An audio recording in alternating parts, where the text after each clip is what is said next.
Bonjour à tous. Voilà, on se retrouve pour un petit temps de présentation d'un saint, un jeune saint martyr au Mexique. Et avant de commencer cette présentation, je vais me présenter. Je suis le père Grégoire Ciotat, prêtre à la paroisse de Saint-Louis à La Roche-sur-Yon.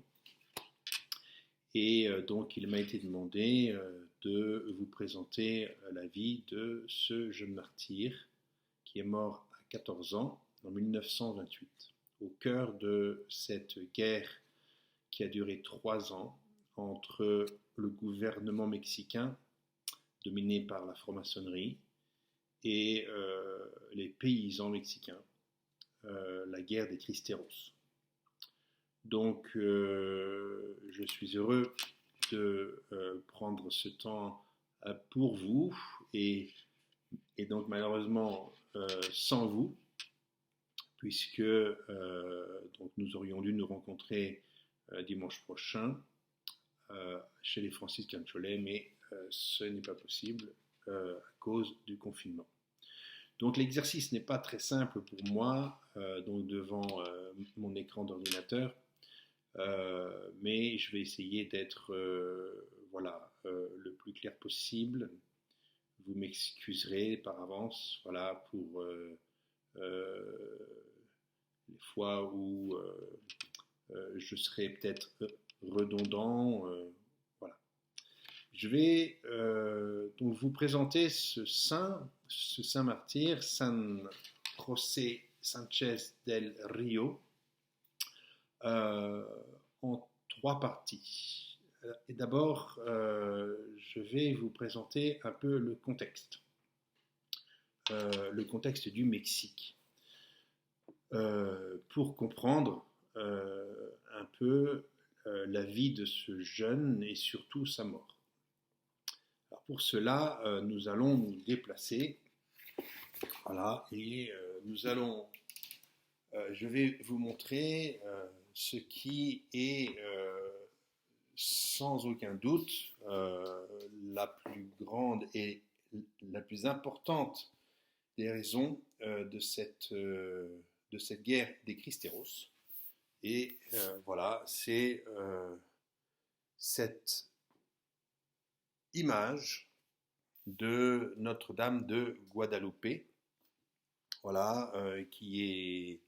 Vous avez ici donc l'original, enfin une copie de l'original, c'est la taille originale, voilà, de cette image de la Vierge Marie, unique image au monde, puisque elle n'est pas faite de main d'homme. Donc c'est l'apparition sans doute la plus marquante de toute l'histoire de l'Église, puisque nous sommes en 1531 au Mexique, qui vient d'être conquis par l'Espagne, et l'empire aztèque tombe en 1521, et donc cela fait 10 ans, de 1521 à 1531, que les Espagnols dominent toute la région du Mexique. Et en 1531, bien, il y avait la situation était dramatique pour les Mexicains. En tous les cas, les indigènes, voilà, ce qu'on appelait les Indiens, très peu, en 10 ans, malgré la venue de missionnaires d'Espagne et d'Europe, il y avait très peu de conversions. Et en 1531, eh bien, la Vierge apparaît à l'un des rares baptisés, Juan Diego. Et donc, elle lui apparaît et elle demande, donc elle apparaît pas très loin de Mexico, sur une colline en fait, qui aujourd'hui est inclus dans la mégapole de Mexico. Et cette image donc s'est imprimée en fait, toute seule sur la tilma, sur le grand manteau du voyant, donc devant le premier évêque de Mexico, lorsque Juan Diego est venu lui apporter les roses qu'il venait de cueillir sur le mont Tepeyac, là où il avait eu l'apparition de Marie. Et en ouvrant sa tilma, il laisse tomber les roses qu'il était venu apporter à l'évêque comme signe de l'apparition. En tous les cas, c'est ce qu'il pensait. Et en ouvrant sa tilma, donc le 12 décembre 1531, eh bien, l'image de la Vierge apparaît en même temps sur son manteau comme une feuille qui sort d'une imprimante couleur et l'image apparaît encore une fois devant les yeux de l'évêque. Et donc c'est la seule image qui n'est pas faite de main d'homme, comme je vous l'ai dit, qui va devenir en fait le symbole du Mexique. Et plus que ça, qui va être voilà, le coup d'envoi à la conversion au christianisme, non seulement du Mexique, mais à travers lui, on peut dire de l'Amérique du Sud. Donc l'attachement des Mexicains à Notre-Dame de Guadalupe, puisque c'est son nom, est viscéral. Voilà, il est lié, j'allais dire, à la naissance de la nouvelle nation, du nouveau pays du Mexique. Donc c'est un premier point très important qu'il faut bien noter. Alors, je reviens à ma table. Voilà, pour maintenant vous présenter la situation. Nous sommes donc au XXe siècle. Le Mexique est devenu indépendant en 1810. Voilà. Et dans les années 1870, eh bien, commence l'apparition alors, lié en fait à l'occupation du pays par la France sous le régime de Napoléon III, eh bien, la France va exporter aussi au Mexique son influence franc-maçonne. Et dès 1875, alors que la franc-maçonnerie en Europe commence à devenir très très puissante, eh bien, elle est aussi installée au Mexique.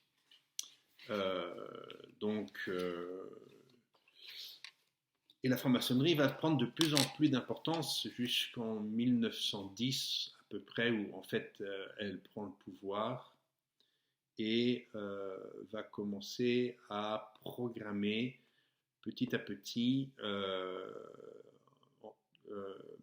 l'extinction de l'Église catholique. Voilà, ni plus ni moins. Nous sommes donc au début du XXe siècle, une époque très, très mouvementée, où il y a un véritable combat pour, en fait, en Europe, encore une fois. Dans les années 1900, il y a même des grandes manifestations jusque dans les rues de Rome de la franc-maçonnerie pour en fait demander l'écrasement de l'Église. Donc ces forces-là vont se retrouver au Mexique. Et je vais vous lire alors ce livre-là, est un peu le livre de référence sur l'histoire des Cristeros. Donc les Cristeros, voilà, ce sont ces paysans mexicains qui se sont révoltés en 1926, ont pris les armes du fait des lois du gouvernement franc-maçon qu'il a carrément fermé les églises et voulait en finir une bonne fois pour toutes avec le culte catholique. Donc ce livre, je vous le présente, voilà, c'est la véritable histoire des Christéros. Donc il est écrit par Hugues Kérali, voilà, aux éditions de l'Homme Nouveau. Donc là vous avez vraiment, c'est un livre très très intéressant. Comme je vous l'ai dit au tout début, on se rend compte que en fait il y a un parallèle très très fort entre cette guerre des Christéros et la guerre de Vendée. Donc un parallèle très très fort, à commencer par le fait que c'est une insurrection paysanne dans les deux cas. Ce n'est pas un mouvement politique, ce n'est pas une révolte d'une classe dominante ou riche. Non, c'est la révolte des paysans mus,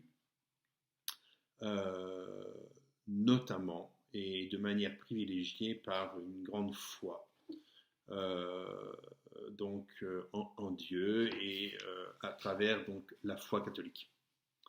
Donc c'est vraiment un parallèle très très fort entre les deux guerres et elles vont connaître d'ailleurs toutes les deux à peu près la même trajectoire et aussi les mêmes cruautés et des massacres similaires de la part en fait du pouvoir révolutionnaire, voilà, d'un humanisme sans Dieu qui dès la Révolution française donc a initié en fait tout ce mouvement de révolution qui sont marqués par l'athéisme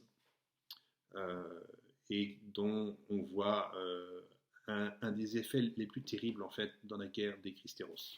Donc je vous lis un petit peu le chapitre, une partie du chapitre 2 sur les forces en présence. La persécution de l'Église signifie la guerre, que le clergé y prenne part ou non, et une guerre telle que le gouvernement, pour la gagner contre son propre peuple, a besoin de l'appui humiliant et despotique des USA. C'est une citation de Porfirio Díaz, donc, qui fut président mexicain en 1910. Ensuite, je vous cite l'un des fers de lance de la résistance Christéros, qui dit à peu près en 1927-1928 « Suppression de la liberté religieuse et politique, des libertés de l'enseignement, du travail, de la presse, négation de Dieu et formation d'une jeunesse athée. Tel est le monstrueux programme du régime actuel, une destruction systématique de la nation mexicaine en son être profond. Le Mexicain doit se sauver de ces tyrans et pour cela les détruire. Il ne s'agit pas d'une révolution, mais d'un mouvement de coordination de toutes les forces vives du pays. » Ensuite, un article d'un journal de Rome, puisque, il faut le souligner, Pie XI, donc qui est pape à cette époque, va en fait être le fer de lance spirituel du lancement de la révolte des Christéros, donc en écrivant en 1925 un document important sur le Christ roi. Et ce qui va être en fait le cri de ralliement des révoltés Christéros. Viva Cristo Rey, vive le Christ roi. Donc ici dans un article d'un journal à Rome en 1926, la maçonnerie internationale accepte la responsabilité de tout ce qui se passe au Mexique et se prépare à mobiliser toutes ses forces pour l'application méthodique intégrale du programme arrêté au sujet de ce pays. Donc, les choses sont claires. C'est un combat à mort entre une vision athée de l'humain et puis la vision de l'humain que porte l'Église catholique. Je vous lis encore un petit peu pour que vous vous rendiez compte des circonstances un petit peu qui ont provoqué cette guerre de 1926 à 1929. Donc, au premier jour de l'année 1926, l'Église n'a plus de personnalité légale pour le gouvernement mexicain. Le général Plutarco Elias Calles, président de la République, vient de signer un projet de loi qui entend urger et alourdir l'article 130 de la Constitution imposé en 1917 par les bolcheviks du nouveau continent. Il n'attendra pas son enregistrement par les chambres en octobre 1926 pour en étendre le méfait à tous les États mexicains par la ruse, la force et jusqu'au bain de sang. Le diktat présidentiel donne compétence aux autorités fédérales pour légiférer en matière de discipline ecclésiastique. Les églises, presbytères, séminaires et bâtiments conventuels deviennent propriété du gouvernement. Les ministres du culte se voient gratifiés d'un statut à part, unique dans l'histoire des relations de l'Église et de l'État. Ils sont placés sous le contrôle judiciaire et ils sont déchus de tous leurs droits. Le moindre gouverneur a licence d'en fixer le nombre par décret sur son terrain de chasse et d'imposer le fouet, l'exil ou le bagne aux récalcitrants. C'est l'aboutissement d'une conspiration très ancienne où les francs-maçons et les protestants yankees prêtent constamment la main pour écraser le catholicisme au dictateur de Mexico. Dans les clubs américains, on raconte que les progrès de la science, du sport et d'une éducation populaire assurée par l'État sont en passe de triompher au Mexique. Des fables obscurantistes et rétrogrades distillées par le clergé sur un peuple ignorant. Pie XI lui-même a deviné les terribles persécutions qui s'annonçaient sous cette propagande. Il écrit son inquiétude aux évêques mexicains, victimes, et on cite le pape Pie XI, d'un gouvernement ennemi de l'Église, dont les arrêts ne semblent même pas mériter le nom de loi. À travers les évêques, le pape engage les fidèles à faire le meilleur usage de leurs droits et de leurs devoirs, nonobstant les interdits officiels, pour le bien suprême de la patrie et de la religion. Il va être entendu, au-delà de toute espérance, par les catholiques du rang. Voilà un petit peu les forces en présence. Voilà, donc je veux vous lire maintenant un petit peu des témoignages du soulèvement général, qui a donc lieu en 1926. Et pour vous rendre compte un petit peu de l'esprit populaire que ce soulèvement met à nu. Je vous cite ici un écrivain qui en fait prend le témoignage d'une femme qui a vécu les événements. J'ignore quels sont exactement les motifs qui ont conduit les catholiques de Villa Hidalgo à se soulever, mais à l'origine de tout, il y a l'entrée des troupes fédérales et la furie avec laquelle elles ont commis un grand sacrilège. Les soldats ont pénétré dans l'église, ouvert le tabernacle, jeté au sol les espèces consacrées avant de les fouler aux pieds. Puis ils ont mis du maïs sur l'autel pour faire manger les chevaux des officiers. Voilà un autre témoignage. L'armée les fit prisonniers et le général commandant la place d'Arandas leur demanda pourquoi ils avaient pris les armes pour faire tant de désordre. Ils répondirent que ce n'était pas pour le désordre qu'ils avaient pris les armes, mais pour défendre le Christ roi, qui n'était plus sur ses autels. Ils ont été fusillés aussitôt. Donc, on voit très clairement que nous sommes face à euh, une lutte à mort donc entre la foi catholique de tout un peuple et l'imposition par les dirigeants d'une idéologie athée. Je vais maintenant, puisque le temps passe quand même, vous parler plus précisément de ce saint qui est né donc de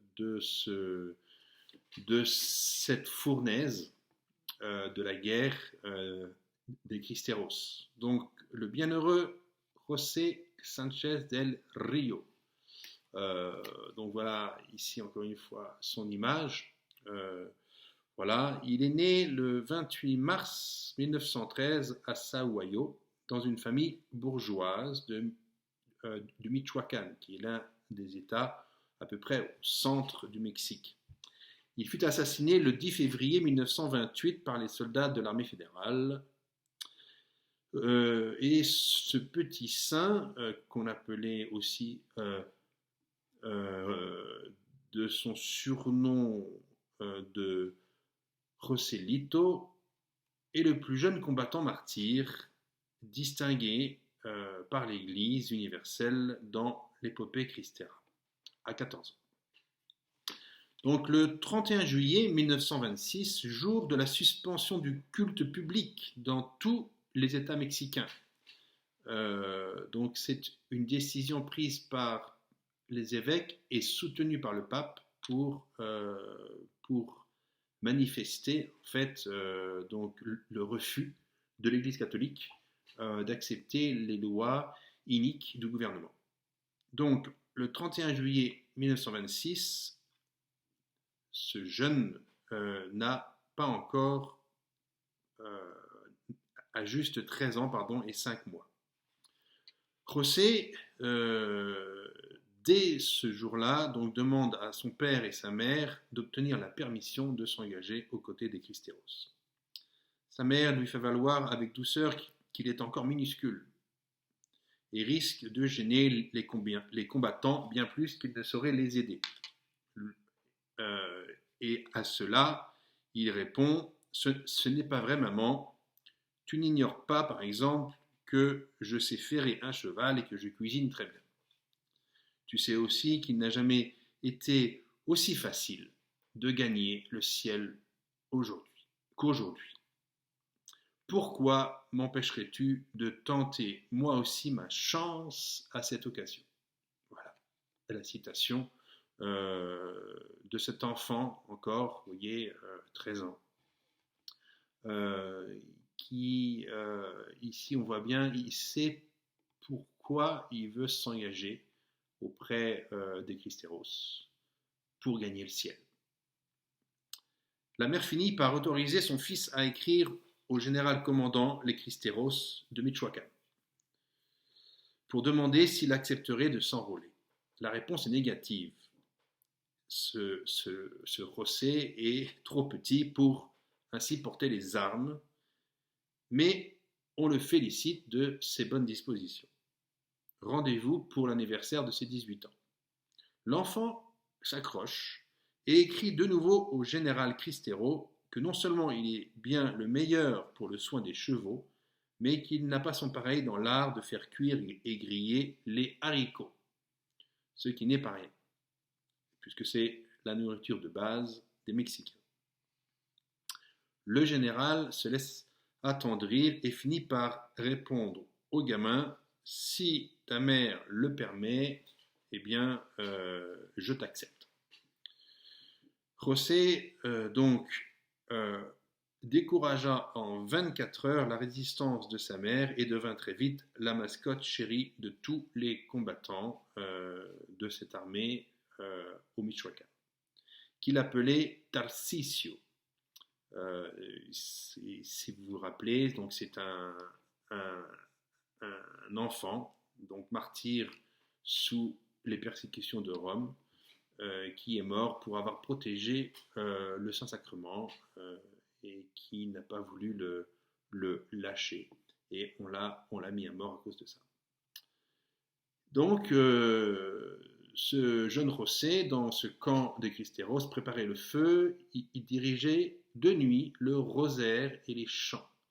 Il épongeait le front des blessés et trouvait moyen de faire rire aux heures sombres les plus découragés des soldats. Le 5 février 1928, un an et demi après son admission parmi les combattants Cristeros, le jeune José est autorisé à prendre part à un combat de cavalerie près de Cotija, donc une ville pas très loin de son lieu de naissance. Et dans ce combat, l'étalon du général Mendoza est abattu par un tir des fédéraux. Et José saute aussitôt de son cheval et tend les rênes au général et le pousse en fait à fuir et pendant ce temps-là, il continuait à se battre. Notez bien, explique-t-il fièrement à l'officier qui l'arrête, que je ne me suis pas rendu. J'ai simplement manqué 2 cartouches. Voilà tout. L'enfant est donc arrêté. Il est emmené à la prison de son village natal à Sahuayo. Et il est donc le soir de sa mort, le 10 février, on le torture. Donc on lui arrache toute la peau des pieds et on le fait marcher comme ça jusqu'au cimetière, là où il est abattu. Et dans sa prison, il peut écrire un dernier mot à sa mère, et je vous le lis. Ma petite maman, me voilà pris et ils vont me tuer. Je suis content. La seule chose qui m'inquiète est que tu vas pleurer. Ne pleure pas, nous nous retrouverons. Signé José, mort pour le Christ roi. Donc c'est le dernier mot qu'il écrit, et le 6 février. Donc, il a fallu attendre Jean-Paul II en 1979 à son premier voyage apostolique au Mexique pour que, en fait, l'histoire des Cristeros soit reconnue. Et Jean-Paul II va être le premier pape à canoniser les martyrs de cette guerre. Voilà, et il va lui-même canoniser San José Sánchez del Río. Je suis en train de chercher la date de canonisation. Je crois que c'est dans...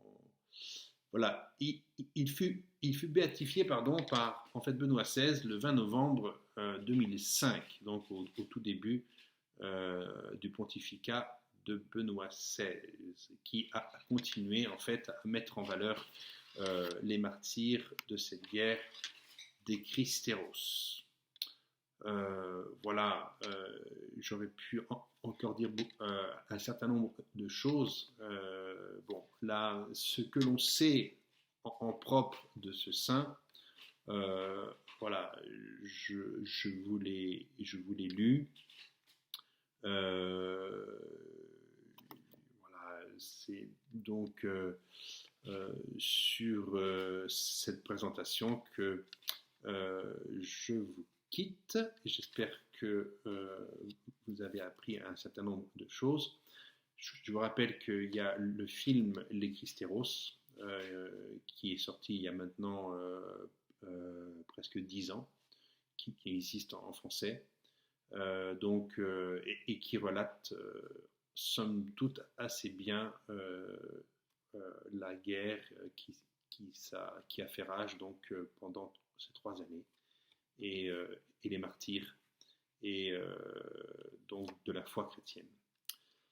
Je vous remercie donc pour votre écoute et puis je vous souhaite donc un bon week-end spirituel et surtout voilà de vraiment bien grandir dans la foi pour que eh bien nous puissions chacun et chacune résister nous-mêmes eh bien aux tentations de la dilution de la foi dans le monde qui nous entoure, avec peut-être des persécutions, en tous les cas, elles ont déjà commencé, même